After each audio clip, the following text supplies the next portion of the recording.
మా జగన్ సార్ కనుక ఒక్క మాట కనుక అనుకోని ఉంటే ఇది జెడ్పీటీసీ మనది అని అనుకోని ఉంటే, ఇది ఇడిచిపెట్టకూడదు అని అనుకోని ఉంటే, ఈ పొద్దు కనుక ఈ పులివెందులో జెడ్పీటీసీ కాదు కనీసం సర్పంచ్ పదవులు కూడా ఎక్కడికి పోవు. ఆ రౌడీజం వద్దు, ప్రజలను మనసుతో గెలుచుకోవాలనేదే మా జగన్ సార్ కోరిక. మా జగన్ సార్ కోరిక అంతా ప్రజలను వాళ్ళకు ఎంతైనా గానీ వాళ్ళకు మంచిగా, వాళ్ళకు ఎంతైనా గానీ వాళ్ళకు మనసుతో గెలుచుకోవాలి. కానీ ప్రజలను ఇట్లా గుండాయిజం రౌడీజం చేసి గెలుచుకోకూడదు. జనా ఈ మాట అంటున్నావే, ఎప్పుడు జరగలేదు, ఎన్నడూ జరగలేదని. యానపోతైనా మీ మీడియాలైనా చూసినా ఇట్లా పులివెందులో ఇటు జరిగినది చూసినారా అంట? ఎవరైనా చూసినారా?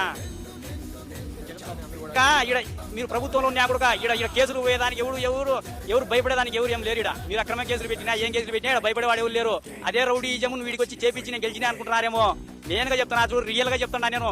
అదే కనుక మేము కనుక ఎన్ని తిరిగింటే మా సార్ ఒక సైగ చేసి నింటే ఈ రోజు కుప్పలు శవాలు ఏరుకొని పోవాల్సింది వచ్చారు పోలీసు వాళ్ళు కూడా. మాకొద్దు, ప్రజలను మనసుతో గెలుచుకోవాలి.